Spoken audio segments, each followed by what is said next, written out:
ಗೋಸ್ಕರ ಸಿನಿಮಾ ಮಾಡಲ್ಲ, ಜನಕ್ಕೆ ತಲುಪಬೇಕು ಅಂತ ಸಿನಿಮಾ ಮಾಡ್ತಿರ್ತಾರೆ. ಅದೆಷ್ಟೋ ಜನ ಕಲಾವಿದರ ನೋವಿಗೆ ಒಂದು ಉತ್ತರ ಅಂತಂದ್ರೆ ಅದೇ AVR ಸಿನಿಮ್ಯಾಕ್ಸ್. ಅವ್ರು ಸುಮ್ಮನೆ ಬಂದಿಲ್ಲ, ದೊಡ್ಡ ಪ್ಲಾಟ್ಫಾರ್ಮ್ ಬಂದಿದ್ದಾರೆ. ಇದು ಬರೀ ಒಂದು OTT ಪ್ಲಾಟ್ಫಾರ್ಮ್ ಅಲ್ಲ, ಅವಕಾಶಗಳ ಬುತ್ತಿ. ಇದು ಏನು ಎಂತ ಅಂತ ಈಗ ಮುಂದೆ ನೀವು ನೋಡ್ಬೋದು. ಇದು ಎಷ್ಟು ಸ್ಪೆಕ್ಟಾಕ್ಯುಲರ್ ಆಗಿರುತ್ತೆ ಅಂತ ನಾನು ಬಾಯಿ ಮಾತಲ್ಲಿ ಹೇಳೋಲ್ಲ, ನಿಮಗೆ ವಿಜುವಲ್ ಮೂಲಕ ತೋರಿಸ್ತೀನಿ. ಈಗ ನಿಮ್ಮ ಮುಂದೆ ಒಂದು ಸ್ಪೆಕ್ಟಾಕ್ಯುಲರ್, ಒಂದು ಸಿಸ್ಲಿಂಗ್ ವಿಡಿಯೋ ಪರ್ಫಾರ್ಮೆನ್ಸ್ ಬರ್ತಾ ಇದೆ, ನೋಡಿ.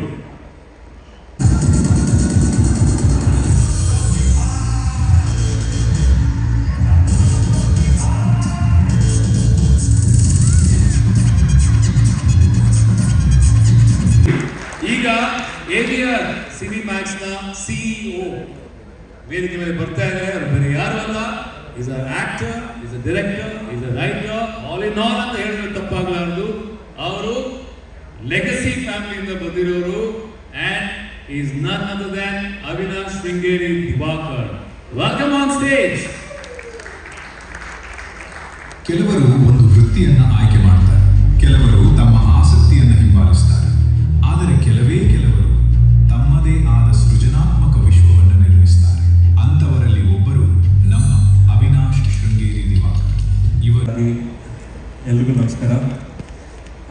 ಡಾಕ್ಟರ್ ಜಯಮಾಲಾ ಮೇಡಮ್ ಅವ್ರಿಗೆ ಥ್ಯಾಂಕ್ ಯು. ಆ್ಯಂಡ್ ಮೊದಲನೇದಾಗಿ ಅವರು ಹೋಗಿ ಕೇಳಿದಾಗ ಅವರು ಅದಕ್ಕಿಂತ ಮುಂಚೆ ಒಂದು ತಿಂಗಳ ಮುಂಚೆ ಅಂದು ಇಂದು ಮುಂದು ಅಂತ ಒಂದು ಕಾರ್ಯಕ್ರಮದಲ್ಲಿ ನಾನು ಭಾಗವಹಿಸಿದ್ದೆ. ಅಲ್ಲಿ ಇದಕ್ಕಿಂತ ಮುಂಚೆ ನಾನು 4 ವರ್ಷದಿಂದ ಆಲ್ಮೋಸ್ಟ್ ಒಂದು 5-6 ಇಯರ್ಸಿಂದ ಒಂದು ಕಟ್ಟೆ ಅಂತ ನೀವು ನೋಡಿದ್ವಿ, OTT ಮಾಡಬೇಕಂತ ಹೊರಟು ಅದನ್ನು ಆಲ್ಮೋಸ್ಟ್ ಲಾಂಚು ಮಾಡಿ ಒಂದು 2-3 ತಿಂಗಳು ನಡೆಸಿದ್ವಿ. ಆ್ಯಂಡ್ ಅಲ್ಲಿ ನನ್ನ ಇನ್ವೆಸ್ಟರ್ಸು ಬ್ಯಾಕ್ಔಟ್ ಆದರು. ಇಲ್ಲಿ ಭಾಳ ಇಂಪಾರ್ಟೆಂಟ್ ಆಗೋದು ನನ್ನ ಒಂದು ಕನಸಿಗೆ ಒಂದು ಕೈ ಹಿಡಿದು ನಡೆಸಿ ಕರ್ನಾಟಕಕ್ಕೆ ದೊಡ್ಡ ಮಟ್ಟಕ್ಕೆ ಕನ್ನಡ ಸಿನಿಮಾ ಆಗಿರ್ಬೋದು, ವೆಬ್ ಸೀರೀಸ್ ಆಗಿರ್ಬೋದು, ಎಲ್ಲರೂ ದೊಡ್ಡ ಮಟ್ಟಕ್ಕೆ ತೊಗೊಂಡೋಗೋಂಥ visionary AVR sir. And thanks ಹೇಳ್ತೀನಿ. ಆ್ಯಂಡ್ ಮೇಡಮ್ ಹೇಳ್ತಾ ಇದ್ರು ಒಂದು OTT ಬೇಕು. ಆ್ಯಂಡ್ ಅವತ್ತು ನಾನು ಪ್ರೋಗ್ರಾಮ್ ಹೋದಾಗ ಭಾಳ ಖುಷಿ ಆಗ್ತಾ ಇತ್ತು. ಯಾಕಂದರೆ ಅವ್ರ ವಿಷನ್ನು ಆಲ್ರೆಡಿ ಅಲ್ಲಿತ್ತು. ಆ್ಯಂಡ್ ನಾವೇನು ಮಾಡ್ತಾ ಇದ್ದೀವೋ ಅದಕ್ಕೆ ಕರೆಕ್ಟ್ ಅನಿಸ್ತು. ಓಕೆ, ನಾವು ಮಾಡ್ತಾ ಇರೋದು ಕರೆಕ್ಟ್ ಟ್ರ್ಯಾಕಲ್ಲಿ ಹೋಗ್ತಾ ಇದ್ದೀವಿ. ಆ್ಯಂಡ್ ಇದು ಎಲ್ರಿಗೂ ಬೇಕಾಗಿರೋಂಥ ಒಂದು ವೇದಿಕೆ. ಆ್ಯಂಡ್ ಕಲೆಗಳಿಗೆ ಕರ್ನಾಟಕದಲ್ಲಿ ಕಮ್ಮಿ ಇಲ್ಲ, ಅತಿ ಅದ್ಭುತ. ಅಂದರೆ ಸಿನಿಮಾಗಳು, ಆಮೇಲೆ ತಾತನ ಬಗ್ಗೆ ಮಾತಾಡಬೇಕಂದ್ರೂ 256 ಸಿನಿಮಾ ಮಾಡಿದ್ದಾರೆ 1979ಕ್ಕಿಂತ ಮುಂಚೆ. ಆ್ಯಂಡ್ ಪ್ರತಿ ಸಿನಿಮಾದಲ್ಲೂ ಅವ್ರು ಇದ್ರು ಅಂತ ನಾನು ಕೇಳಿದ್ದೆ. ಯಾಕಂದರೆ ನಾನು ಅವ್ರನ್ನ ನೋಡಿಲ್ಲ, ನಾನೆಲ್ಲ ಕೇಳಿದ್ದು ಜನರಿಂದ. ಆ್ಯಂಡ್ ಅವ್ರ ಬಗ್ಗೆ ಕೇಳ್ತಾ ಇದ್ದಾಗ ನನಗೆ ಭಾಳ ಖುಷಿ ಆಗ್ತಾಯಿತ್ತು. ಅಂದರೆ ಅವಾಗ ಇಷ್ಟು ದೊಡ್ಡ ಮಟ್ಟ ಟೆಕ್ನಾಲಜಿ ಅಥವಾ ಸೋಷಿಯಲ್ ಮೀಡಿಯಾ ಇರಲಿಲ್ಲ. ಬಟ್ ಅಂದ್ರೂ ಒಂದು ಕಲೆ ಯಾವ ಮಟ್ಟಕ್ಕೆ ತೊಗೊಂಡು ಹೋಗ್ತಾ ಇತ್ತು ಅಂತ. ಸೊ ಇವತ್ತು ನಾನು ಏನು ಹೇಳ್ಕೊಡ್ತೀನಿ ಅಂದರೆ, ಇವತ್ತು ಟೆಕ್ನಾಲಜಿ ಇದೆ, ಎಲ್ಲ ಇದೆ, ಕಲೆನೂ ಇದೆ, ಅದಕ್ಕೊಂದು ಸಪೋರ್ಟ್ ಬೇಕಾಗಿತ್ತು. ಆ ಸಪೋರ್ಟೇ AVR ಅಂತ ಹೇಳ್ತೀನಿ.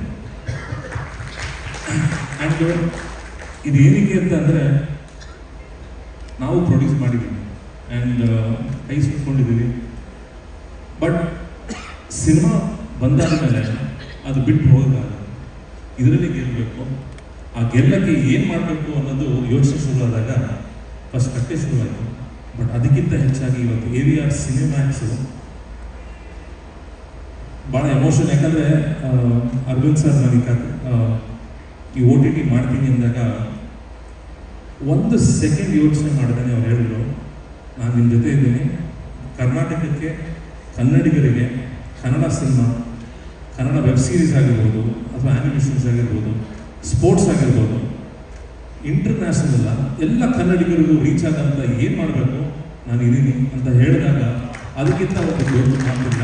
ಆ್ಯಂಡ್ ಅದಕ್ಕೆ ನಾನು 24 ಗಂಟೆನ I am there with AVR on a very strong note. ಪ್ರತಿ ಹೆಜ್ಜೆಯಲ್ಲೂ ನಾನು ಇರ್ತೀನಿ. ಅದ್ರ ಜೊತೆಗೆ ಇವತ್ತಿಲ್ಲಿ ಬಂದಂಥ ಪ್ರತಿಯೊಬ್ಬರಿಗೂ ನಾನು ಥ್ಯಾಂಕ್ಸ್ ಹೇಳ್ತೀನಿ. ಯಾಕಂದರೆ ಇವತ್ತು ಈ ಒಂದು ಮಟ್ಟಕ್ಕೆ ನೀವೆಲ್ಲ ಬಂದು ಸಪೋರ್ಟ್ ಮಾಡ್ತಾ ಇರೋದು ಒಂದು ದೊಡ್ಡ ಹೋಪ್. ಆ ಹೋಪನ್ನು ಇನ್ನೊಂದು 10 ವರ್ಷದಲ್ಲಿ ಇಡೀ ಕರ್ನಾಟಕ ಇಂಡಸ್ಟ್ರಿ ಒಂದು ದೊಡ್ಡ ಮಟ್ಟಕ್ಕೆ ಬೆಳೆಯುವಂಥ ಒಂದು ಹೋಪ್ ಅಂತ ಹೇಳ್ತಾ ನಾನು 2 ಮಾತುಗಳು ಮುಗಿಸ್ತೇನೆ. ಫ್ಯಾಂಟಾಸ್ಟಿಕ್. ಕನ್ನಡದಿಂದ ವಿಶ್ವಕ್ಕಾಗಿ ಶುರು ಮಾಡಿರುವಂಥ ಈ ಒಂದು ಅದ್ಭುತ ಪ್ಲಾಟ್ಫಾರ್ಮ್ಗೆ ಒಳ್ಳೇದಾಗಲಿ. ಈಗ ಪ್ಲಾಟ್ಫಾರ್ಮ್ ಬಗ್ಗೆ ಮಾತನಾಡಿದ್ರಿ ಹೇಗೆ, ಬಿಕಾಸ್ ಇನ್ಸೆಪ್ಷನ್ ಆ ಶುರುವಿಂದ ನಾನು ನೋಡ್ತಾನೆ ಇದ್ದೀನಿ. ಕಟ್ಟೆಯಿಂದ ನೀವೇನು ಶುರು ಮಾಡಿದ್ರು ಆ ಟೈಮಲ್ಲಿ ನೀವು ಮಾತಾಡ್ತಿದ್ರಿ ಅಕ್ಕಲ್ಲಿ ಹೀಗೆ ಮಾಡಬೇಕು ಹಾಗೆ ಮಾಡಬೇಕು ಅಂತ. ಆಗ ಒಂದೇ ನಾನು ಕೇಳಿದ್ವಿ, ಏನಪ್ಪ ಇದು ತುಂಬ ದೊಡ್ಡ ಮಟ್ಟದ ಯೋಜನೆ ಅಲ್ವೇ, ಇದಕ್ಕೆ ತುಂಬ ದೊಡ್ಡ ಮಟ್ಟದ ಕೈ ಬೇಕು ಅವಿ ಅಂತ ಹೇಳಿದಾಗ, ಇಲ್ಲ ಅವಕಾಶಗಳು ತುಂಬ ಜನ ಇದ್ದಾರೆ, ಅವ್ರ ಅವಕಾಶಗಳು ಕಲ್ಪಿಸ್ಕೊಡ್ಬೇಕು ಅಂತ ನೀವು ಹೇಳಿದ ಮಾತಿದೆಯಲ್ಲ ಇವತ್ತು ಸತ್ಯ ಆಗ್ತದೆ. ಅಂದರೆ ಈ ಒಂದು ಪ್ಲಾಟ್ಫಾರ್ಮ್ ಮೂಲಕ ಅದೆಷ್ಟೋ ಕಲಾವಿದರು ಅದೆಷ್ಟೋ ತಂತ್ರಜ್ಞರು ಕಾಯ್ತಾ ಇದ್ದಾರೆ. ಒಂದು ಜನಕ್ಕೆ ಬೇಸರ ಬಂದ್ಬಿಟ್ಟು ಬೇಡಪ್ಪ ಸಿನಿಮಾನ ಬೇಡ ಅಂತ ಬೇರೆ ಕೆಲಸಗಳಿಗೆ ಹೋಗ್ಬಿಟ್ಟಿದ್ದಾರೆ. ಅಂಥದ್ದು ಮತ್ತೆ ವಾಪಸ್ ಕರ್ಕೊಂಡ್ಬರುವಂಥ ಒಂದು ಅದ್ಭುತ ಪ್ಲಾಟ್ಫಾರ್ಮ್ ಈ AVR ಸಿನಿಮಾಸ್. ಅದಕ್ಕೆ ಒಂದು ಟೆಂಪ್ರವರಿ ಆಗಿ ಯೋಚನೆಗಳು ಬಿಟ್ಟಿದ್ವಿ. ಬಟ್ ಇವತ್ತು ನಾನು ಹೇಳ್ತೀನಿ, ಕಲಾವಿದರಿಗೆ ಪರ್ಮನೆಂಟ್ ಆಗಿರೋಂಥ ಒಂದು ಸೊಲ್ಯೂಷನ್ AVR ಅಂತ ಹೇಳ್ಬೋದು. ಫ್ಯಾಂಟಾಸ್ಟಿಕ್. ಈಗ AVR ಸಿನಿಮಾ ತುಂಬ ಸಂತೋಷ ಆಗ್ತಿದೆ. ಎಲ್ಲರಿಗೂ ನಮಸ್ಕಾರ. ಇಲ್ಲಿ ಅಕುಲ್, ಇಲ್ಲಿ ಬಂದಿರ್ತಕ್ಕಂಥವ್ರು ಎಲ್ಲರೂ ಕೂಡ ಉದ್ಯಮದಲ್ಲಿ ಯಾವುದಾದ್ರೂ ಒಂದು ಬದಲಾವಣೆ ಏನಾದರೂ ಸಿಗ್ಬೋದಾ, ನಮ್ಮ ಜೀವನಕ್ಕೆ ಇದೊಂದು ಆಸರೆ ಆಗ್ಬೋದಾ, ಇದರಿಂದ OTTಯಿಂದ ನಾವು ಏನಾದರೂ ಕನಸು ಕಂಡಿರೋ ಕನಸು ಅಥವಾ ಇನ್ನೊಂದಷ್ಟು ಸಿನಿಮಾಗಳನ್ನು ಮಾಡಲಿಕ್ಕೆ ಅವಕಾಶ ಸಿಗ್ಬೋದಾ ಅನ್ನುವಂಥ ಅನೇಕ ವಿಚಾರ ಇಟ್ಕೊಂಡು ಇಲ್ಲೆಲ್ಲರೂ ಕೂಡ ಬಂದಿದ್ದಾರೆ. ಇಲ್ಲೇ ತಾವು ಕಾಣ್ತಿದ್ದೀರಾ, ಪಾಡ್ಕಾಸ್ಟ್ ಇದೆ, ಸೀರೀಸ್ ಇದೆ, ರಿಯಾಲಿಟಿ ಶೋ ಇದೆ, ಮೂವಿ ಇದೆ, ಸ್ಪೋರ್ಟ್ಸ್ ಇದೆ, ಎಲ್ಲ ಇದೆ. ಆದರೆ ನಮ್ಮ ಕನಸು ನಮ್ಮ ಸಿನಿಮಾ OTT ಎಂದಾಗ ಒಂದು ಕಡೆ ನನಗೆ ಹೆದರಿಕೆನೂ ಇದೆ, ಭಯನೂ ಇದೆ. OTTಯಿಂದ ನಮ್ಮ ಕನ್ನಡ ಸಿನಿಮಾ ಏನಾಗುತ್ತೋ. ಆದರೆ ಎಲ್ಲೋ ಒಂದು ಕಡೆ ಈ ಡಬ್ಬಿಂಗು, ಈ OTT ಬಂದಂಥ ಸಂದರ್ಭ, ಡಬ್ಬಿಂಗ್ ಬಂದಂಥ ಸಂದರ್ಭ, ನಂತರ ಪ್ಯಾನ್ ಇಂಡಿಯಾ ಬಂದಂಥ ಸಂದರ್ಭ, ಇವೆಲ್ಲವೂ ಕೂಡ ಕನ್ನಡ ಚಿತ್ರಗಳಿಗೆ ಒಂದಷ್ಟು, ಅಂದರೆ 250 ಚಿತ್ರಗಳನ್ನು ಮಾಡುವಾಗ ಒಂದು 4-5 ಜನಕ್ಕೆ ಸಹಾಯ ಆಯಿತು. ಉಳಿಕೆ ಅಷ್ಟು ಜನರಿಗೆ ಇದೆಲ್ಲೂ ಮಾರಕ ಆಯಿತು ಅನ್ನೋಂಥ ಭಯ ಕಾಡುತ್ತೆ. ಒಂದು ವಿಧದಲ್ಲಿ ನಾವು ಬಾಂಡ್ಲೆ ಒಳಗಿದ್ದೀವಿ. ನಾನು ಅವಿನಾಶ್ ಅವರು ಬಂದಾಗ ನಾನು ಕೇಳಿದ್ದೆ, ಅವಿನಾಶ್, ಈ OTT ಬಾಂಡ್ಲೆಯಿಂದ ಬೆಂಕಿಗೆ ಮಾತ್ರ ಯಾರು ಬೀಳಬಾರ್ದಪ್ಪ, ನಮ್ಮನ್ನು ಬಾಂಡ್ಲೆಯಿಂದ ತೆಗೆದು ನಮಗೆ ಗೌರವವಾಗಿ ಎಲ್ಲರೂ ಕೂಡ ಈ ಸಿನಿಮಾದಲ್ಲಿ OTT ಮೂಲಕ ಕಳ್ಕೊಂಡಿರ್ತಕ್ಕಂಥ ಹಣದಲ್ಲಿ ಒಂದಷ್ಟು ಪಾಲು, ಅದಕ್ಕಿಂತ ಹೆಚ್ಚಾಗಿ ಪ್ರಪಂಚದ ಮೂಲೆಯಲ್ಲಿ ಇದ್ದಾರೆ ಕನ್ನಡಿಗರು ಮಾತ್ರ ಅಲ್ಲ. ನಾನು ನಿಮಗೊಂದು ನೆನಪಿಸ್ಲಿಕ್ಕೆ ಇಷ್ಟಪಡ್ತೇನೆ. ನಾವು ಜಪಾನ್ಗೆ ಹೋದಾಗ ಇಂಡಿಯಾ ಅಂದಿದ ತಕ್ಷಣ ರಜನಿಕಾಂತ್ ಅಂತ ಕೇಳಿದ್ರು. ಯಾಕೆಂದರೆ ರಜನಿಕಾಂತ್ ಸಿನಿಮಾ ಅಲ್ಲಿ ಅಷ್ಟು ಜನಪ್ರಿಯತೆಯನ್ನು ಪಡ್ಕೊಂಡಿದೆ. ಹಾಗೆ ನಮ್ಮ ಸಿನಿಮಾಗಳು ಕೂಡ ಬೇರೆ ಬೇರೆ ದೇಶಕ್ಕೆ, ಬೇರೆ ಬೇರೆ ಜನ ಅವರು ನಮ್ಮ ಸಿನಿಮಾನ ನೋಡಿದಾಗ ಒಂದು ಹೊಸ ಅವಕಾಶ, ಒಂದು ಪ್ರತಿಭೆಗಳಿಗೆ ಅಥವಾ ನಮ್ಮ ನಿರ್ದೇಶಕರಿಗೆ, ನಮ್ಮ ಸೃಜನಶೀಲರಿಗೆ ಎಲ್ಲರಿಗೂ ಕೂಡ ಒಂದು ವೇದಿಕೆ ಆಗುತ್ತೆ ಅಲ್ವಾ. ಇದು ಬಹಳ ಇಂಪಾರ್ಟೆಂಟ್ ಆಗುತ್ತೆ. ಈ OTTಗಳು OTT ಬಂದರೆ ಒಂದು ರೀತಿಯಲ್ಲಿ ಪಾರದರ್ಶಕವಾಗಿ ಒಂದಷ್ಟು ಹಣವನ್ನು ಕಾಣ್ಬೋದು ಮತ್ತು ಪ್ರಪಂಚದ ಮೂಲೆಗೂ ಸೇರ್ಬೋದು. ಇಂಥ ಒಂದು ಪ್ರಯತ್ನವನ್ನು ನಾವು ಸರ್ಕಾರದಲ್ಲಿ ಕೇಳಿದ್ವಿ. ಸರ್ಕಾರ ಆಗಲೇ ಬಜೆಟಲ್ಲಿ ಇದನ್ನು ಒಪ್ಕೊಂಡಿದ್ರು ಕೂಡ.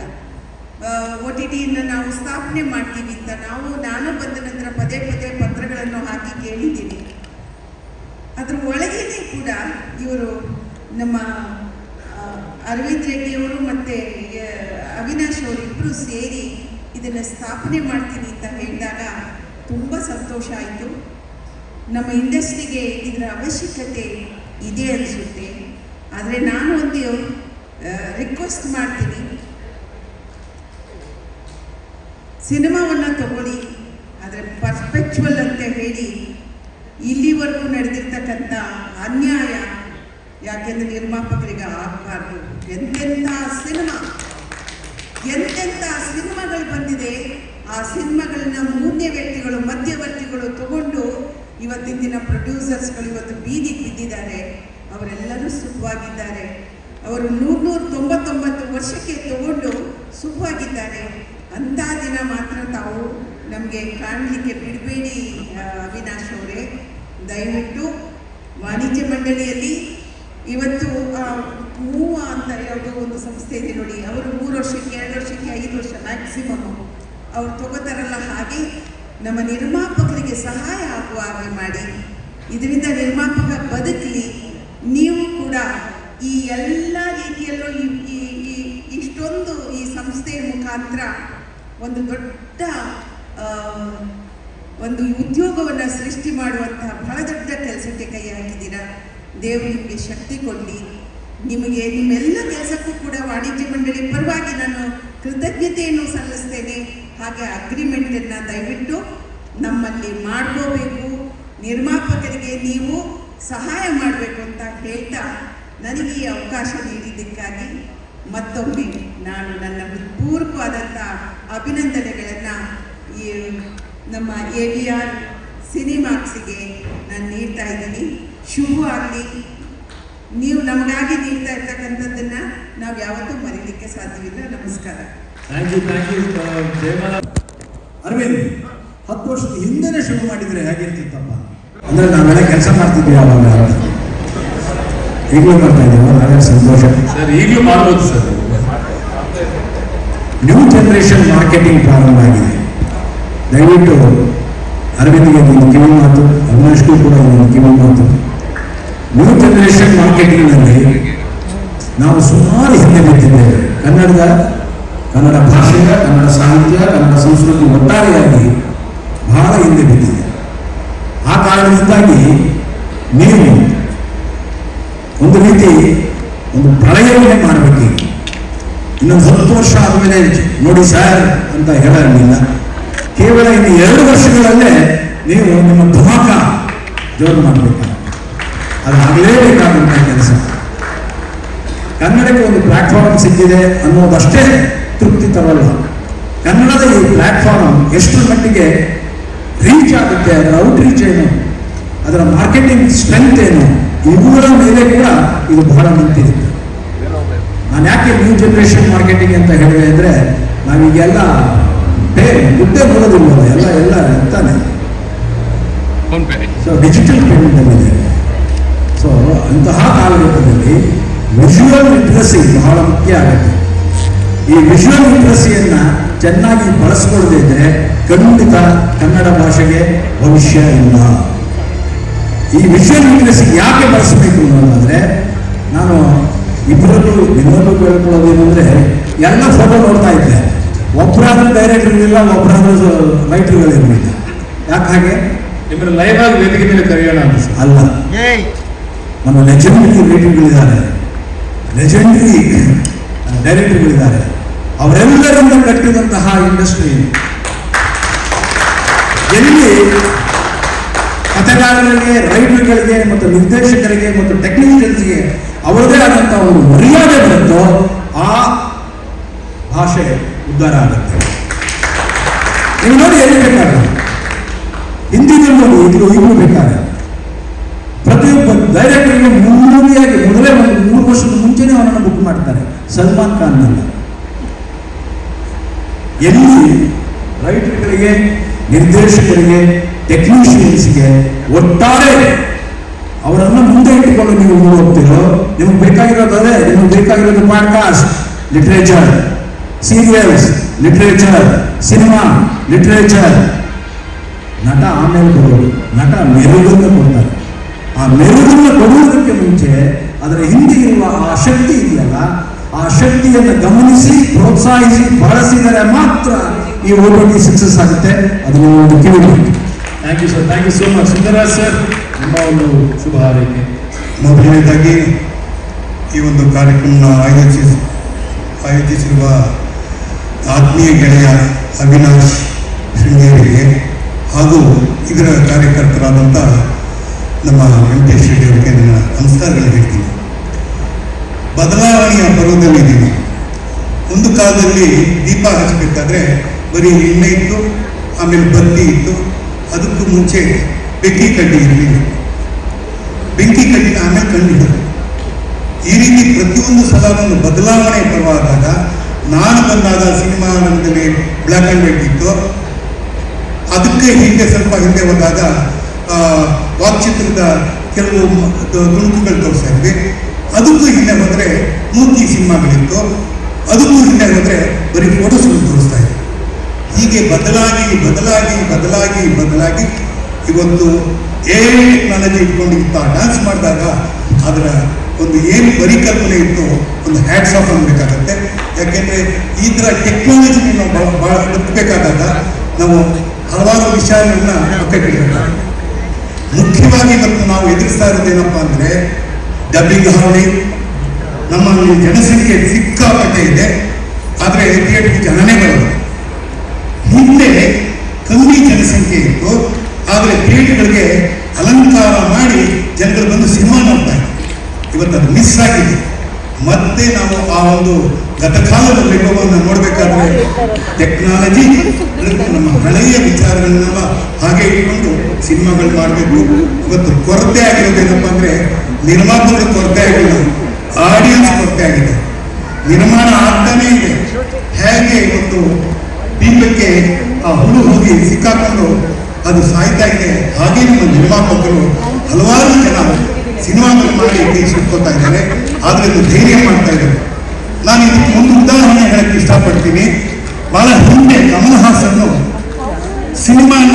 ನಿಮ್ಮ ಸಿನಿಮಾನ ನಾವು ನೋಡಲ್ಲ, ನಾವು ನಿಮಗೆ ಸಿನಿಮಾ ಡಿಸ್ಟ್ರಿಬ್ಯೂಷನ್ ಮಾಡಲ್ಲ ಅಂತ ಹೇಳಿದಾಗ, ನನಗೆ ಸಿನಿಮಾ ಮಾಡೋಕ್ಕೆ ಗೊತ್ತು, ನನಗೆ ಜನರನ್ನು ಹೋಗೋದು ಗೊತ್ತು ಅಂತ ಮೊಬೈಲ್ನಲ್ಲಿ ಸಿನಿಮಾನ ಮಾಡಿ ತೋರಿಸ್ತಾರೆ. ಇವತ್ತು ವರ್ಟಿಕಲ್ ಸಿನಿಮಾ ಇದೆ, ಹೊಸ ಹೊಸ ಆವಿಷ್ಕಾರಗಳು ಬಂದಿದೆ. ದಯಮಾಡಿ ನಾನು ಹೇಳೋದೇನು ಅಂತಂದರೆ, ನಮ್ಮ ಜಯಮಾಲಾ ಮೇಡಮ್ ಹೇಳಿದಾಗೆ ನಾವು ಸಿನಿಮಾವನ್ನು ಕಟ್ಟಬೇಕು, ಮುರಿದೋಗಿರೋ ಮನೆಯನ್ನು ಒಂದು ಮಾಡಬೇಕು, ನಿರ್ಮಾಪಕರಲ್ಲಿರುವಂಥ ಗೊಂದಲವನ್ನು ದೂರ ಮಾಡಬೇಕು, ನಿರ್ದೇಶಕಕ್ಕೆ ಆದ್ಯತೆ ಕೊಡಬೇಕು, ಪ್ರೇಕ್ಷಕರನ್ನ ಥಿಯೇಟರ್ಗೆ ಬರೋ ಹಾಗೆ ಮಾಡಬೇಕು. ಆ ನಿಟ್ಟಿನಲ್ಲಿ ಅದರ್ ದನ್ ಥಿಯೇಟರ್ OTT ಅಂತ ನಾವೇನು ಕರಿತೀವಿ ಅದಕ್ಕೂ ಕೂಡ ಮಾನ್ಯತೆ ಕೊಡಬೇಕು. ಅಟ್ಲೀಸ್ಟ್ ನಮಗೆ ಸಿನಿಮಾ ಕಲೆಕ್ಷನ್ ಏನಾದರೂ ಕಮ್ಮಿ ಆದರೆ ಈ OTT ಮೂಲಕ ಹೇಗೆ ಸಬ್ಸಿಡಿ ನಮ್ಗೆ ಬರುತ್ತೆ, ಆ ಮೂಲಕ ಈ ನಿರ್ಮಾಪಕರನ್ನು ಬದುಕಿಸುವಂಥ ವ್ಯವಸ್ಥೆ ಆಗಬೇಕು. ಬಾಣಿಯಿಂದ ಬೆತ್ತಿಗೆ ಹಾಕಬೇಡಿ, ಬಾಣಿಯಿಂದ ನಮ್ಮನ್ನು ನಿರ್ಮಾಪಕರನ್ನ ಉಳಿಸಿ ಅಂತ ಹೇಳೋ ಮಾತನ್ನು ಅದಕ್ಕೆ ಅನುಮೋದನೆ ಕೊಡ್ತಾ ನನ್ನ ಮಾತು ಮುಗಿಸ್ತೀನಿ. ನಮಸ್ಕಾರ, Jai Hind. Thank you sir, thank you Sundararaj sir. And Mukhyamantri Chandru sir, ನಿಮ್ಮ ಒಂದೆರಡು ಮಾತು AVR ಸಿನಿಮಾಸ್. ಆತ್ಮೀಯರೇ, ಮೊದಲನೇದಾಗಿ AV ಪ್ರೊಡಕ್ಷನ್ನ ಉದ್ಯಮಿಗಳಾದಂಥ ಅರವಿಂದ್ ರೆಡ್ಡಿ ಅವರು, ಅದಕ್ಕೆ ಕೈ ಜೋಡಿಸತಕ್ಕಂಥ ಅವಿನಾಶ್ ಅವರಿಗೆ ಒಂದು ಜೋರಾದ ಚಪ್ಪಾಳೆಯನ್ನು ಮಾಡಿದೆ. ಕಾರಣ ಅಷ್ಟು ದೊಡ್ಡ ದೇಶ ಇದು. ಈ ದೇಶದಲ್ಲಿ ವಿಭಿನ್ನತೆಯಲ್ಲಿ ಏಕತೆಯನ್ನು ಕಂಡಿರ್ತಕ್ಕಂಥ ದೇಶ. ಒಂದೇ ಸಂಸ್ಕೃತಿ, ಒಂದೇ ಭಾಷೆ, ಒಂದೇ ಪದ್ಧತಿ ಇಲ್ಲ, ನಾನಾ ಭಾಷೆಗಳಿದ್ದಾವೆ. ಎಲ್ಲವನ್ನೂ ಪ್ರೀತಿಸೋಣ. ಆದರೆ ಆಯಾ ರಾಜ್ಯಗಳಲ್ಲಿ ತಾಯಿ ಭಾಷೆ ಅಂತ ಏನಿರುತ್ತೆ, ಮಾತೃಭಾಷೆ ಅಂತ ಏನಿರುತ್ತೆ, ಅದಕ್ಕೆ ಗಟ್ಟಿಯಾದಂಥ ವೇದಿಕೆಯನ್ನು ಸೃಷ್ಟಿ ಮಾಡ್ತಿದ್ದಾರೆ. ನಾವೀಗಾಗಲೇ ಬೇಕಾದಷ್ಟು ಆಡಳಿತದಲ್ಲಿ ಭಾಷೆ, ಉದ್ಯೋಗದಲ್ಲಿ ಭಾಷೆ, ಶಿಕ್ಷಣದಲ್ಲಿ ಭಾಷೆ, ಗಡಿಗಳಲ್ಲಿ ಭಾಷೆ ಸುಧಾರಣೆ ಆಗಬೇಕು ಅಂತ ಹೋರಾಟ ಮಾಡಿದ್ದು. ಇವತ್ತು ನಮ್ಮ ಹೋರಾಟದ ಬೆಂಬಲತೆಯನ್ನು ತರದಲ್ಲೇ ಕನ್ನಡದ ಸಿನಿಮಾ ಜಗತ್ತಿಗೆ ಕನ್ನಡವನ್ನು ಉದ್ಧಾರ ಮಾಡೋದಕ್ಕೆ, ಕನ್ನಡಿಗರ ಉದ್ಯೋಗವನ್ನು ಸೃಷ್ಟಿ ಮಾಡೋದಕ್ಕೆ ಮತ್ತು ಆ ನಿರ್ಮಾಪಕರ ಕೈ ಜೋಡಿಸೋದಕ್ಕೆ, ಕೈ ಹಿಡಿಯೋದಕ್ಕೋಸ್ಕರ ಬಂದಿರತಕ್ಕಂಥದ್ದು. ನಾಗಾಭರಣ ಹೇಳಿದಾಗೆ ಕೇವಲ ಕಲಾವಿದರೆಲ್ಲ ಪಾಪ್ಯುಲಾರಿಟಿ ಅದು ಪಿಕ್ಚರ್ ಹಾಕೋರು ನಮ್ಮವು. ಅದನ್ನು ಬೇಜಾರು ಮಾಡ್ಕೊಬೇಡಿ, ನೀವೆಲ್ಲ ಇದ್ದರೆ ನಾವೆಲ್ಲ ಇರ್ತಿತ್ತು ಅಲ್ಲ. ಹಾಗಾಗಿ ಅದನ್ನು ಸೇರಿಸ್ಕೊಂಡ್ರೆ ಮಾತಾಡ್ಕೊಳ್ಳೋಂಥ ಚಿಂತೆ ಇಲ್ಲ. ಈ ಒಂದು ಸಂಸ್ಥೆ ಗಟ್ಟಿಯಾಗಿ ಕನ್ನಡದ ಹೆಸರಿನಲ್ಲಿ ಮಾಡ್ತಿರೋದ್ರಿಂದ ಬಹಳ ಜೋರಾಗಿ ಖುಷಿ ಆಗ್ತಾ ಇರೋದು ನನಗೆ. ಈಗ ಎಲ್ಲ ಕಡೆ ಹೋರಾಟ ಬೇರೆ ಮಾಡಿದ್ರು ಕೂಡ ಇಲ್ಲಿ ಆಗಬೇಕಾಗಿತ್ತು. ನಿರ್ಮಾಪಕರು ನಾನಾ ಥರದಲ್ಲಿ ಸಾವಿರಾರು ಉದ್ಯೋಗಗಳನ್ನು ಕಲ್ಪಿಸಿ ಜೀವನದ ಮತ್ತು ಮನೋರಂಜನೆ ಕೊಡ್ತಕ್ಕಂಥದ್ದು, ಅರಿವು ಮೂಡಿಸ್ತಕ್ಕಂಥದ್ದು ಜಾಗ ಇರೋದ್ರಿಂದ ಈ ವೇದಿಕೆ ಸಾಕಷ್ಟು ಜನಪ್ರಿಯತೆಯನ್ನು ಪಡೆಯೋದ್ರ ಜೊತೆಗೆ ಗಟ್ಟಿಯಾಗಿ ಉದ್ಯಮವನ್ನು ಬೆಳೆಯೋದ್ರ ಜೊತೆಗೆ ಬಹುತೇಕ ನಿರ್ಮಾಪಕರು ಉಸಿರಾಡ್ತಕ್ಕಂಥದ್ದು ಮತ್ತು ಇದನ್ನು ಮತ್ತೆ ವಾಪಸ್ ಬರ್ತಕ್ಕಂಥ ರೀತಿ ಆಗಲಿ ಅಂತ ಶುಭವನ್ನು ಹಾರೈಸ್ತಾ ಇದ್ದೀನಿ. ಅಷ್ಟೇ, ಧನ್ಯವಾದ. Thank you sir, thank you Chandru sir, thank you so much. Doddanna ಯಾಕೆ ದೊಡ್ಡಣ್ಣ ನಿಮ್ಮ ಧ್ವನಿ ಬೇಕು, ಮಾತಾಡಿ ನೀವು. ನಮಸ್ಕಾರ. ಕನ್ನಡದ ವರ್ಣನ ಶ್ರೇಷ್ಠ ನಟ ದಾದಾ ಸಾಹೇಬ್ ಫಾಲ್ಕೆ ಪ್ರಶಸ್ತಿ ವಿಜೇತ ರಾಜ್ಕುಮಾರ್ ಹೇಳ್ತಾ ಇದ್ದಿದ್ದು ಒಂದೇ ಮಾತು. ಅದನ್ನೇ ನನ್ನ ತಾಯಿ ಸಮಾನ, ತಂಗಿ ಸಮಾನ ಅಂತ ದೇವರ ಹೇಳಿದರು. ಅನ್ನ ಯಾವತ್ತು ತಂದೆ ಸಮಾನ ಆಗ್ತದೆ. ಜಗತ್ತಿನಲ್ಲಿ ಅನ್ನ ಒಬ್ಬ ನಿರ್ಮಾಪಕ ಹಾಳಾದರೆ 50 ಜನ ತಂತ್ರಜ್ಞರು, 50 ಜನ ಕಲಾವಿದರು ಬೀದಿಗೆ ಬೀಳ್ತಾರೆ, ಡಿಸ್ಟ್ರಿಬ್ಯೂಟರ್ ಬೀದಿಗೆ ಬೀಳ್ತಾರೆ, ಎಕ್ಸಿಬಿಟರ್ ಬೀದಿಗೆ ಬೀಳ್ತಾರೆ. ಅವರನ್ನು ಉಳಿಸುವಂಥ ಕೆಲಸ ಆಗಬೇಕು ಅಂತ. ಹಾಗಾಗಿ ನನ್ನ ಆರೈಕೆ ಇಷ್ಟೇ. ಮುಳುಗ್ತಾ ಇರುವಂಥ ಸಂದರ್ಭದಲ್ಲಿ ಒಬ್ಬ ವ್ಯಕ್ತಿ ಮೇಲೆ ಮುಳುಗ್ತಾ ಇರುವ ಸಮಯದಲ್ಲಿ ಯಾರೋ ಒಂದು ಆಸನೆಗೆ ಕೈ ಬರುತ್ತೆ. ಆಗ ನೆನಕೊಂಡು ಮೇಲೆ ಬರುವಂಥ ಒಂದು ಅವಕಾಶದಲ್ಲಿ ಕಲಿಸಿದ ಅರವಿಂದ್ ಆಗಿರ್ಬೋದು, ನಮ್ಮ ಅವಿನಾಶ್ ಆಗಿರ್ಬೋದು, ನಿಮಗೆ ಒಳ್ಳೇದಾಗಲಿ ಅಂತ ನಾನು ಶುಭ ಹಾರೈಸ್ತೀನಿ. ನಮಸ್ಕಾರ ಎಲ್ಲರಿಗೂ. Thank you Doddanna. T N. Siddaramaiah sir, ನಿಮ್ಮ ಒಂದು ಶುಭ ಹಾರೈಕೆ. ಎಲ್ರಿಗೂ ನಮಸ್ಕಾರ. ಎಲ್ಲರೂ ಕರೆಕ್ಟಾಗಿ ಹೇಳಿದ್ದಾರೆ. ನಾನು ತಿರುಗಾಡಿ ಅವಶ್ಯಕತೆ ಇಲ್ಲ ಅನ್ಕೊಳ್ತೇನೆ. ನಾಗಪ್ಪರು, ನಮ್ಮ ಸುಂದರರಾಜರು, ಮುಖ್ಯಮಂತ್ರಿ ಚಂದ್ರು, ದೊಡ್ಡಣ್ಣ ಸೇರ ಬೈಕ್ ಮಾಡೋರು, ನನಗೆ ಸೂಚನೆ ಇಟ್ಕೊಳ್ತೀನಿ. ನಾನು ಅವ್ರು ಮಾಡಲಿ ಅಂತ ಅವ್ರು ಹೇಳ್ತಾ ಇದ್ದಾರೆ ಅಂತ. ಮುಂಚೆ ಈ ನಡುವೆ ಒಂದು ಗುರುವಾರ ಶುಕ್ರವಾರ ಬಂದರೆ ನಿರ್ಮಾಪಕರಿಗೆ ಒಂದು ದೊಡ್ಡ ಆತಂಕ ಇರ್ತಾ ಇತ್ತು. ಎಷ್ಟು ದಿವಸ ನಮ್ಮ ಸಿನಿಮಾ ಹೋಗ್ಬೋದು ಅನ್ನುವಂಥದ್ದು ಈಗ ಶುರುವಾಗಿದೆ. 100 ವಾರಗಳ ನಡೆದ ಬಂಗಾರದ ಮನುಷ್ಯ ನಡೆದ ಕನ್ನಡ ಚಿತ್ರರಂಗದಲ್ಲಿ ಇವತ್ತು 100 ದಿವಸ, 30 ದಿವಸ, 10 ದಿವಸ, 5 ದಿವಸ, 3 ದಿವಸಕ್ಕೆ ಬಂದಿದೆ. ಆ ಥರ ಥಿಯೇಟರ್ಗೆ ಜನ ಹೋಗದೇ ಇದ್ದಾಗ ಥಿಯೇಟರ್ನೇ ಮನೆಗೆ ತಂದ ಅವಿನಾಶ್, ಅರವಿಂದ್ ರೆಡ್ಡಿ ಇಂಥವ್ರಿಗೆ ನಾನು ಕೃತಜ್ಞತೆಗಳನ್ನು, ಧನ್ಯವಾದಗಳನ್ನು, ಶುಭಾಶಯಗಳನ್ನು, ಅಭಿನಂದನೆಗಳನ್ನು ಎಲ್ಲದನ್ನು ಒಟ್ಟಿಗೆ ತಿಳಿಸೋದಕ್ಕೆ ಇಷ್ಟಪಡ್ತೇನೆ. ಕನ್ನಡದ ಪ್ರೇಕ್ಷಕರು ಇಲ್ಲಿದ್ದಾರೆ. ಮನೆಯಲ್ಲಿ ಇವತ್ತು OTT ಅತ್ಯಂತ ಪಾಪ್ಯುಲರ್, ಪ್ರೈಮ್ ವಿಡಿಯೋ, ಇದು ನೆಟ್ಫ್ಲಿಕ್ಸ್ ಈ ಥರ ಇದ್ದ ಹಾಗೆ ಅದು ಈ ನಮ್ಮ ಕನ್ನಡದ OTTನೂ ಅದೇ ಥರದ ಬರಲಿ, ಅದೇ ಬರುತ್ತೆ ಅಂತ ನಮ್ಮೆಲ್ಲರ ಪ್ರೇಕ್ಷಕರಿಗೆ ಅದರ ಹಸಿವಿದೆ. ಅದರ ಹಸಿವಿರೋದ್ರಿಂದ ಹಸಿವನ್ನು ನೇಗಿಸ್ತೀರಿ. ಮತ್ತು ಎಲ್ಲರೂ ಕನ್ನಡದ ಉದ್ಯಮ ಮತ್ತು ಟಿವಿ ಉದ್ಯಮ ಮತ್ತು ಕಿರುತೆರೆ ಉದ್ಯಮ, ಬರಹಗಾರ ಉದ್ಯಮ ಎಲ್ಲದರ ಹಿಂದೆ ಇದೆ ಅಂತ ಹೇಳ್ತಾ ನಿಮ್ಮೆಲ್ಲರಿಗೂ ಶುಭವನ್ನ ನಾನು ಕೊಡ್ತೇನೆ. ಎಲ್ಲರೂ ಚೆನ್ನಾಗಿ ನಮಸ್ಕಾರ. ಸಿದ್ದರಾಮಯ್ಯ ಸರ್, ನೀವು ಟೆಲಿವಿಷನ್ ಅಲ್ಲಿ ಒಂದು ಹೊಸ ಅಲೆಯನ್ನು ಸೃಷ್ಟಿ ಮಾಡಿದ್ದೀರಾ ನಿಮ್ಮ ಧಾರಾವಾಹಿಗಳ ಮೂಲಕ. ಆದರೆ ಧಾರಾವಾಹಿಗಳೇನಾದರೂ ನಾವು ಏರಿಯಾ ಸಿನಿಮ್ಯಾಕ್ಸ್ ನೋಡಬಹುದೇ? ಖಂಡಿತ ಅವ್ರು ಬಂದ್ರೆ ನೋಡ್ಬೋದು. ನೀವು ಆಗ ETV ತಂದಿದ್ದೀರಿ. ಆಗ ನೀವು ನನ್ನ ಗುಪ್ತಗಾರರಲ್ಲಿ ನೀವು ಬಹಳ ದೊಡ್ಡ ಪಾತ್ರವನ್ನು ವಹಿಸಿದ್ರಿ. ಹಾಗಾಗಿ ಅಂತ ಇದಿದ್ರೆ ಖಂಡಿತ ಅಂತ ಧಾರಾವಾಹಿ ಬರಬೇಕಿತ್ತು ಅಂತ ನಂತರ ಅವತ್ತಿನ ಕಾಲದಲ್ಲಿ ಬರ್ತಾ ಇದ್ದಾರೆ. Thank you so much. Next day America ಏನಾದರೂ ಏರಿಯಾ ಸಿನಿಮ್ಯಾಕ್ಸ್ ಕೊಡ್ತೀರಾ OTT?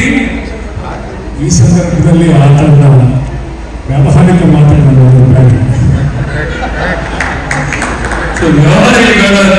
ಅಲ್ಲ, ಅವ್ರ ಕ್ಷೇಮಕ್ಕೂ ಹೇಳ್ತಾ ಇದ್ದಾರೆ. ಇಂಡೈರೆಕ್ಟ್ ಹಿಂಟ್ ಕೊಡ್ತಾ ಇದ್ದೀನಿ. 10 ಲೈಟ್ಸ್ ಆಫ್ ಅಮೆರಿಕ ಅಂತ. Sir, congratulation. ಎಲ್ಲ ಒಂದು ಹುಡುಗಿಗೆ ನಮಸ್ಕಾರ. ಈ ಥರದ ಪ್ರಯತ್ನಗಳು ಆಗಾಗ ಆಗ್ತಾ ಇದ್ದಾವೆ. ಮತ್ತು ಅವಿನಾಶ್ ಹೇಳಿದ ಹಾಗೆ ಅವರೇ ಒಂದು ಪ್ರಯತ್ನದಲ್ಲಿ ಸೋತಿದ್ದಾರೆ. ಸೋತರು ಚಲನದ ತ್ರಿವಿಕ್ರಮ ಮತ್ತೆ ಮುಂದೆ ಹೋಗಿದ್ದಾರೆ. ಅವರ ಜೊತೆಗೆ ನಮಗೆ AVR ಸಂಸ್ಥೆ ಜೊತೆಗಳಿವೆ. ಈ 2 ಜೋಡಿಗಳಿಗೆ ಇಂದಿರುವ ಎಲ್ಲ ಪ್ರವಾಸಿಗರಿಗೆ ಮೊದಲಿಗೆ ಸ್ವಾಗತ ಮತ್ತು ಅಭಿನಂದನೆ ಹೇಳ್ತೇನೆ. ತುಂಬ ಮುಖ್ಯವಾದ ನಮ್ಮ ನಡುವೆ ಎಷ್ಟು ಒಂದು ಸಿಹಿಕತೆ ಇದೆ ಅಂದರೆ ಇಲ್ಲೇನೂ ಆಗಲ್ಲ, ಏನು ಮಾಡೋಕ್ಕಾಗಲ್ಲ, ಇಷ್ಟು ಸೋಲಿದೆ, ಇಷ್ಟು ನಿರಾಶೆ ಇದೆ ಅನ್ನುವಂತಹ ಒಂದು ರೀತಿಯ ಹತಾಶ ಪ್ರವೃತ್ತಿ ಆವಾಗ ಸಿನಿಮಾದಲ್ಲಿ ಮಾತನಾಡ್ತಿರ್ತೀವಿ. ಒಂದು ಸಿನಿಮಾ ಯಶಸ್ವಿಯಾಗಿ ಗೆದ್ದುಕೊಂಡೇ ಮತ್ತೆ ಆಸೆ ಹೊಡೆಯುತ್ತೆ. ಓಹೋ, ಮತ್ತೇನೋ ಮಾಡಬಹುದು, ಎಲ್ಲ ಚಿತ್ರಗಳು ಗೆಲ್ತಾರೆ ಅಂತ ಮತ್ತೆ ಹಣ ಹೋಗ್ತಾರೆ, ಮತ್ತೆ ಸೋಲ್ತಾರೆ. ಮೊದಲಿಗೆ ನಮಗೆಲ್ಲ ಗೊತ್ತಿರೋ ಹಾಗೆ ಇವರು ಚುರುಕು ಕಟ್ಟೆ, ಇದನ್ನು ಮೊದಲು ಒಪ್ಕೋಬೇಕು. ಇಲ್ಲಿ ಚೆನ್ನಾಗಿ ಆಟ ಆಡಬೇಕು, ಸಾಧ್ಯವಾದಷ್ಟು ಗೆಲುವು ಬರಬೇಕು. ಅದು ನಮ್ಮ ಕಡೆಯಿಂದ ಸೃಷ್ಟಿಶೀಲ ವ್ಯಕ್ತಿಗಳ ಕಡೆಯಿಂದ ಆಗಬೇಕಾಗಿದೆ. ಈಗ ಅವಿನಾಶ್ ಅವರು ನಮ್ಮ ಕಚೇರಿಗೆ ಆಹ್ವಾನ ಬಂದಾಗ ನಾನು ಅವರಿಗೆ ಈ ಕೆಲವು ಮಾತುಗಳನ್ನು ಈಗಾಗಲೇ ಹಂಚಿಕೊಂಡಿದ್ದೇನೆ. ಮತ್ತು ಅನೇಕ ಗೆಳೆಯರು ಅದೇ ಮಾತುಗಳನ್ನು ಹೇಳಿದ್ದಾರೆ. ಎಲ್ಲೋ ಒಂದು ಊರಿನಲ್ಲಿ 50 ಜನ 60 ಜನ ಕನ್ನಡಿಗರಿದ್ದರೆ ಚಿತ್ರಮಂದಿರಕ್ಕೆ ಹೋಗಿ ನೋಡೋಕ್ಕಾಗಲ್ಲ.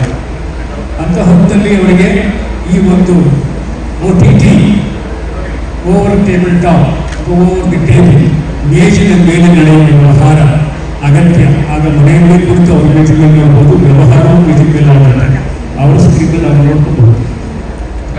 ಇದು ಎಷ್ಟು ಹೀರೋಡ್ ಆಗಬೇಕಾಗಿದೆ ಅಂದರೆ, ನಾನು ಬಂದಂತೆ ಕನ್ನಡಿಗರ ಸಹೋದರಿಯರು ತುಂಬ ತಿಳ್ಕೊಂಡಿರ್ತಕ್ಕಂಥವ್ರು, ಕಲೆಯನ್ನು ಪ್ರೋತ್ಸಾಹ ಮಾಡಿಕೊಳ್ಳುವಂಥವ್ರು, ದೊಡ್ಡ ಪರಂಪರೆ ಇರತಕ್ಕಂಥವ್ರು, ಭಾಷೆಗಾರರಿಗೆ, ಚಲನಚಿತ್ರಗಾರರಿಗೆ, ಚಲನಚಿತ್ರ, ಕ್ರೀಡೆ ಎಲ್ಲ ಕ್ಷೇತ್ರದಲ್ಲೂ ಕನ್ನಡದಲ್ಲಿದೆ.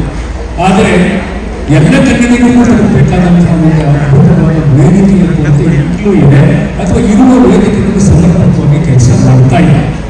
ಆ ದೃಷ್ಟಿಯಲ್ಲಿ ಈ ವೇದಿಕೆ ಆದಷ್ಟು ಅವರಿಗೆ ತಲುಪಬೇಕಾದ್ರೆ ಕೇವಲ ತಾರಾ ಪದ್ಧತಿಗಳ ಸಿನಿಮಾಗಳನ್ನಷ್ಟೇ ಗಮನಿಸಬೇಕು. ಪೂರ್ಣ ಇರುವಂಥ ವಿಷಯಾಧಾರಿತವಾಗಿರುವ ಕಂಟೆಂಟ್ ಓರಿಯೆಂಟೆಡ್ ಆಗಿರ್ತಕ್ಕಂಥ ಚಿತ್ರಗಳಿಗೆ ಸಮಾನ ಪ್ರಾತಿನಿಧ್ಯ ಕೊಡಬೇಕು. ಆಗ ಮಾತ್ರ ಇಲ್ಲಿ ವೇದಿಕೆ ಸಾಧ್ಯ.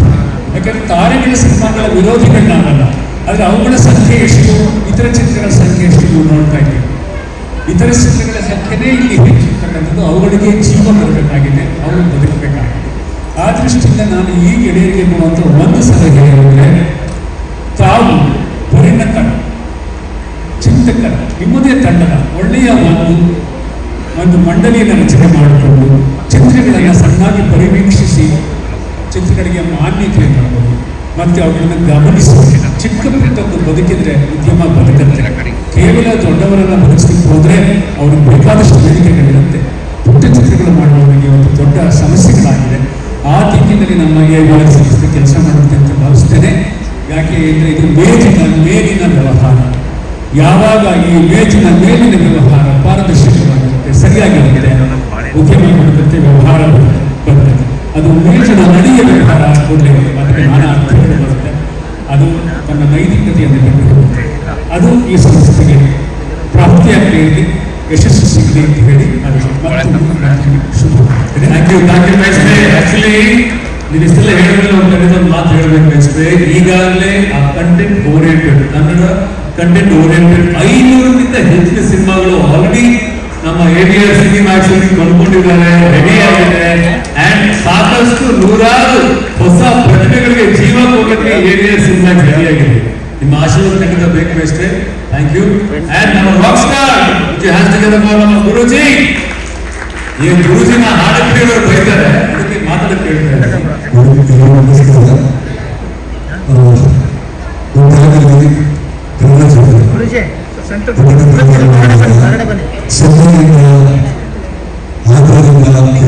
ಎಲ್ಲರೂ ಇಲ್ಲಿ ಒಂದು ಬೆಂಗಳೂರಲ್ಲಿ ಚಿತ್ರ ನೋಡ್ತಾ ಬಟ್ ಡೆಫಿನೆಟ್ಲಿ ಈಗ ಹೇಳ್ಬೇಕಂದ್ರೆ ಕನ್ನಡ ಇಂಡಸ್ಟ್ರಿಗೆ ಡೆಫಿನೆಟ್ ಅಷ್ಟೊಂದು ಒಳ್ಳೆಯ ಕಾಲ ಇಲ್ಲ. 250 ಪಿಕ್ಚರ್ಗಳು ಬರ್ತಾ ಇದೆ, ಬಟ್ ನಾಟ್ 90% ಫಿಲ್ಮ್ಗಳು ನೋಡ್ತಾ ಇಲ್ಲ. Basically should be considered as A second as. ಇದಕ್ಕೆ ಮೇಜರ್ ಪ್ರಾಬ್ಲಮ್ ಒಂದು ಎಲ್ಲಿ ಗೊತ್ತಿದ್ದಂಗೆ ನಿರ್ಮಾಪಕರಿಗೆ ನನ್ನ ಲೆಕ್ಕದಲ್ಲಿ ಒಂದು ಸ್ಕೂಲ್ ಮಾಡೋದು ಒಳ್ಳೆಯದು. ಇದಕ್ಕೆ ತುಂಬ ಪಿಕ್ಚರ್ ಬರೋದು ಜನರು ತೆಗೆದುಕೊಳ್ತಾರೆ, ಯಾವ ಪಿಕ್ಚರ್ ಬರೋದು ಅಂತ. ಒಳ್ಳೆ ಕಂಟೆಂಟ್ ಇರೋ ಚಿತ್ರ ಡೆಫಿನೆಟ್ ಆಗೋಗುತ್ತೆ. ಅದಕ್ಕೆ ನಥಿಂಗ್, ಯಾರು ಇಲ್ಲ ಅಂತ ಪಿಕ್ಚರ್ ಎಲ್ಲ ನೋಡಿದ್ದಾರೆ, ಪುನಃ ಬಂದು ಏನಿಲ್ಲ ಅಂತ ಹೇಳ್ತಾರೆ, ಮತ್ತೆ ಪಿಕ್ಚರ್ ಬಂದು ನೋಡ್ತಾರೆ. ಆ ಥರ ಚಿತ್ರ ಇಂಡಸ್ಟ್ರಿ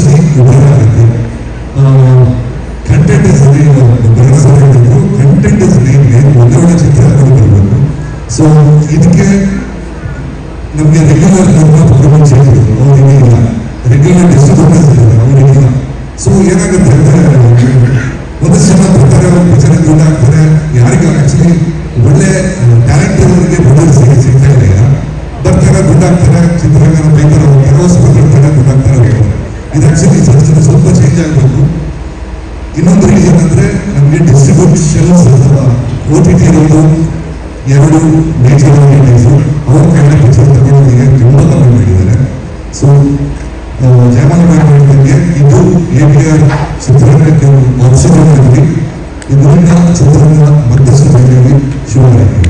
ಥ್ಯಾಂಕ್ ಯು. ಹಾಗೆಯೇ ನಾವೆಲ್ಲ ಇನ್ನೊಂದು ಕುಟುಂಬ ಇದೆ ಅಣ್ಣ, ಇಲ್ಲಿ ಕನ್ನಡ ಕುಟುಂಬ ಇದೆ. ಮುಂದೆ ಬನ್ನಿ, ಅಲ್ಲೇ ಹಿಂದೆ ಬನ್ನಿ, ಅವ್ರು ಹಿಂದೆ ಬನ್ನಿ. ದೊಡ್ಡಣ್ಣ ಚಂದ್ರ ಸರ್ ಹಿಂದೆ ಬನ್ನಿ, ಹಿಂದೆ ಬರೋಣ. ದೊಡ್ಡ ಹಿಂದೆ ಮಧ್ಯ ಬೇಡ, ಎಲ್ಲಿ ಬಿಡಿ. ಎಲ್ರಿಗೂ ನಮಸ್ಕಾರ. ಇವತ್ತು ಕನ್ನಡ ಸಿನಿಮಾ ಅಂತಲ್ಲ, ಎಲ್ಲ ಭಾಷೆಯ ಚಿತ್ರಗಳನ್ನು ನೋಡೋ ಪರ್ಸ್ಪೆಕ್ಟಿವ್ ಭಾಳ ಚೇಂಜ್ ಆಗಿದೆ. ಅದನ್ನು ನಾಗಭೂಷಣ ಕೂಡ ಹೇಳಿದ್ದಾರೆ. ಈ ಎಲ್ಲ ಶೋ ಬಗ್ಗೆ ನಾನು ಮಾತಾಡೋಕ್ಕೆ ಇಷ್ಟಪಡ್ತೀನಿ. ಈ ಕ್ವಾಲಿಟಿ ಮತ್ತು ಆಮೇಲೆ ಕಂಟೆಂಟ್ ಬಗ್ಗೆ ಅಂತ ಹೇಳ್ತಾರಲ್ಲ, ಅದ್ರ ಬಗ್ಗೆ ಅವರು ಭಾಳ ಕಾನ್ಷಿಯಸ್ ಇದೆ ಅನ್ನೋದಕ್ಕೆ ಅವರ ಸಿನಿಮಾ ಲಾಸ್ಟ್ ಪರ್ಸನ್ ಒಂದು ಸಿನಿಮಾವನ್ನು ಮಾಡಿದರು. ಆ ಸಿನಿಮಾವನ್ನು ನೋಡಿದಾಗ ನನಗೆ ಭಾಳ ಇಷ್ಟ ಆಗಿತ್ತು. ನನ್ನ ಪರ್ಸನಲಾಗಿ ಹೇಳಿದೆ, ಆ ಚಿತ್ರಕ್ಕೆ ಫೋಟೋಗ್ರಫಿ ಮತ್ತು ಆ ಡೈರೆಕ್ಷನ್ನು ಹೀಗೆ ಅದಕ್ಕೂ ಅವಾರ್ಡ್ಗಳು ಬಂತು. ಸೊ ಅದರಿಂದ ಅವರಿಗೆ ಕಂಟೆಂಟ್ ಬಗ್ಗೆ, ಕ್ವಾಲಿಟಿ ಬಗ್ಗೆ ಕಾನ್ಷಿಯಸ್ ಇದೆ. ಸೊ ಇದರಲ್ಲಿ ಹೇಗಿರ್ತಂದರೆ, ನಾವು OTT ಅಂತ ಬಂದಾಗ ನೋಡ್ಬೇಕಾದಾಗ ಒಂದು 100 ಸಿನಿಮಾ ಇದೆ ಅಂತಂದರೆ ಅದರಲ್ಲಿ ಸೆಲೆಕ್ಟ್ ಮಾಡ್ತಾರೆ, ಇಲ್ಲಾಂದರೆ ಮುಂದಕ್ಕೆ ಹೋಗ್ತಾನೆ ಇರ್ತಾರೆ. ಸೊ ಅದರಲ್ಲಿ ಕ್ವಾಲಿಟಿ ಇರ್ತಕ್ಕಂಥ ಸಿನಿಮಾಗಳನ್ನ ನಾವು ನಿರ್ಮಾಪಕರಾಗಿ, ನಿರ್ದೇಶಕರಾಗಿ ನಾವು ಕೊಡಬೇಕಾದ ಜವಾಬ್ದಾರಿ ನಮಗೂ ಇರ್ತದೆ ಅಂತಕ್ಕಂಥ ಮಾತನ್ನು ಹೇಳ್ತೀನಿ. ಇವತ್ತು ದಿವಸ ಕನ್ನಡಕ್ಕೆ ಒಂದು ಹೊಸ OTT ಪ್ಲಾಟ್ಫಾರ್ಮ್ ಬಂದಿರೋದು ಒಂದು ಸಂತೋಷದ ವಿಷಯ. ಅವರಿಗೆ ಈ ಕನ್ನಡ ಚಿತ್ರರಂಗಕ್ಕೆ ಹೆಲ್ಪ್ ಆಗುತ್ತೆ ಅನ್ನೋ ಒಂದು ನಂಬಿಕೆ ನನಗಿದೆ. ಅದನ್ನು ಮಾಡ್ತಾರೆ, ಅವಕಾಶ ಹೋಗ್ತಾರೆ ಅಂತ ಹೇಳಿ thank you sir. Thank you. ನಾವೆಲ್ಲ ನಮ್ಮ ದಾವಣಗೆರೆ ಮಧ್ಯ ಎಲ್ಲರಿಗೂ ನಮಸ್ಕಾರ. ಎಲ್ಲರೂ ದಿಗ್ಗಜರು ಮಾತಾಡಿದ್ದಾರೆ, ಎಲ್ಲ ವಿಷಯ ಹೇಳಿದ್ದಾರೆ. ಫಸ್ಟು ಜಯಮಾಲ ಮಾಡಿಕೊಂಡಂಗೆ ನಮ್ಮ ಕನ್ನಡ ಇಂಡಸ್ಟ್ರಿ ನಿರ್ಮಾಪಕರಾಗಲಿ, ನಿರ್ದೇಶಕರನ್ನ ಬಾಣಲೆಯಿಂದ ಬೆಂಕಿಗೆ ಹಾಕ್ಬಿಡಿ. That's the first most important thing. ನೀವು ಇವತ್ತು ಒಂದು ದೊಡ್ಡ ಹೊಸ ಹೆಜ್ಜೆಯನ್ನು ಸ್ಟಾರ್ಟ್ ಮಾಡಿದ್ದೀರ. ಇದಕ್ಕೆ ಮುಖ್ಯವಾದ ಮಾರ್ಕೆಟಿಂಗ್ ಎಷ್ಟು ಚೆನ್ನಾಗಿ ನೀವು ಹೇಳಿರೋದು, global village Kannada all over the world ಇದು ರೀಚ್ ಆಗುತ್ತೆ. ನೀವು ಆ್ಯಸ್ ಎ ಸಂಸ್ಥೆ ಚೆನ್ನಾಗಿ ಬಂದರೆ, ನಾವು as a industry, as a ನಿರ್ಮಾಪಕರಾಗಿ ಇಲ್ಲಿರೋ ಎಲ್ಲರೂ ನಾವು ಜವಾಬ್ದಾರಿಯಿಂದ, ವಿಭಿನ್ನತೆಯಿಂದ ಒಂದು ಪ್ರೋಗ್ರಾಮ್ ಕೊಡ್ತೀವಿ. ನಿಮ್ಮನ್ನು ನಾವು ಮಿಸ್ಯೂಸ್ ಮಾಡಲ್ಲ. ಅದೇ ಥರ ನಮ್ಮ ನಂಬಿಕೆ, ನಮ್ಮ ಇದನ್ನು ನೀವು ಉಳಿಸಿ ಚೆನ್ನಾಗಿ ರೀಚ್ ಮಾಡಿ. ಯಾಕಂದರೆ ಎಲ್ಲರೂ ಹೇಳ್ದಂಗೆ ಕನ್ನಡ ಸಿನಿಮಾ ನೋಡೋದು ಕಮ್ಮಿ ಆಗಿದೆ. ಅದಕ್ಕೆ ಎಲ್ಲೋ ಒಂದು ಕಡೆ ನಾವು ಒಳ್ಳೆ ಸಿನಿಮಾ ತೆಗಿತೂ ಇಲ್ಲ, ಬರೀ ಜನರು ಬರ್ತಾ ಇಲ್ಲ ಅಂತ ಅವ್ರ ಮೇಲೆ ಹೇಳೋದಲ್ಲ. ನಾವು ನಿರ್ಮಾಪಕರು ದುಡ್ಡು ಹಾಕೋಕ್ಕೆ ರೆಡಿ ಇದ್ದೀವಿ, ಆದರೆ ಹಾಕಿರೋ ದುಡ್ಡು ವಾಪಸ್ ಬರೋದು ತುಂಬ ಕಮ್ಮಿ ಆಗಿಬಿಟ್ಟಿದೆ. ಮನೆಗಳು ಎಷ್ಟು ಮಾಡ್ಬೋದು? 1, 2, 3, 4, 5 ಅದೇ ಮಾಡ್ತಾ ಇದ್ರೆ ಹಿಂಗಾಗುತ್ತೆ. ಅದು ವ್ಯಾಪಾರ ಅಲ್ಲ, ಪ್ಯಾಷನ್. ಒಂದು ನಾವು ಇವತ್ತು ಕನ್ನಡ ಇಂಡಸ್ಟ್ರಿಯಲ್ಲಿ ಇಷ್ಟು ಜನ ಇನ್ನೂ ಹುಡುಗಿ ಇದ್ರೆ ಯಾಕಂದರೆ ಸಿನಿಮಾ ಈಸ್ ಪ್ಯಾಷನ್. ಸಿನಿಮಾ ಯಾವತ್ತೂ ವ್ಯಾಪಾರ ಅಲ್ಲ. ಅದಕ್ಕೋಸ್ಕರ ನೀವು ಇಷ್ಟು ಪ್ಯಾಷನ್ ಆಗಿ ಬಂದಾಗ ನಾವು especially request all the directors and the technicians, ಯಾವತ್ತು ಒಂದು ಸಿನಿಮಾ ಚೆನ್ನಾಗಿರ್ಬೇಕು ಅಂದರೆ first is director, second is story, third all technicians. ನಾವು ದುಡ್ಡು ಹಾಕ್ತೀವಿ ಅಷ್ಟೇ, ಬಟ್ ಸಿನಿಮಾ ಮಾಡೋರು ಅವರು ಕರೆಕ್ಟಾಗಿದ್ದರೆ ನಾವೆಲ್ಲರೂ ಹೇಳ್ತೀವಿ ಸ್ಟಾರ್ಸ್ ಅಂತ ಹಾಕ್ಬಿಡ್ತೀವಿ ಆ್ಯಕ್ಟರ್ಸ್ಗೆ. Actors will only do what directors say. So the father mother is producer and director. ಯಾವತ್ತೂ ಬರ್ಡನ್ ರೆಸ್ಪಾನ್ಸಿಬಿಲಿಟಿ ಯಾವತ್ತೂ ನಮಗೆ. ನಾವು ಬೇರೆಯವ್ರನ್ನ ಬ್ರೇಕ್ ಮಾಡದೆ let us all come do a good film, be together. First ಇವತ್ತು ನಮ್ಮ ಕನ್ನಡಕ್ಕೆ ಬೇಕಾಗಿರೋದು ಯೂನಿಟಿ. ಒಬ್ಬರೊಬ್ಬರು ಮಾತಾಡೋದು ನಿಲ್ಲಿಸಿ ಎಲ್ಲರೂ ಸೇರಿ ಒಂದು ಒಳ್ಳೆ ಇಂಡಸ್ಟ್ರಿಯನ್ನು ಮತ್ತೆ ವಾಪಸ್ ಮಾಡೋಣ. ಯಾರ್ಯಾರು ದುಡ್ಡು ಹಾಕಿ ರೆಡಿ ಇದ್ದಾರೋ ಒಳ್ಳೊಳ್ಳೆ ಡೈರೆಕ್ಟರ್ ಬಂದು ಅವ್ರಿಗೆ ಒಳ್ಳೆ ಸಪೋರ್ಟ್ ಮಾಡಿ. Let us all make ABR Cinemax a good platform. ಬರೀ ನೆಟ್ಫ್ಲಿಕ್ಸ್ ಪ್ರೈಮ್ ಅಂತ ಹೇಳೋದಲ್ಲ, ಅದಕ್ಕೆ ಲಾಟ್ ಆಫ್ ಹಾರ್ಡ್ ವರ್ಕ್, ಎಲ್ಲರ ಯೂನಿಟಿ ಬೇಕು, ಎಲ್ಲರ ಸಪೋರ್ಟ್ ಬೇಕು. With that ABR and Avinash, all the best. Thank you. We are always with you.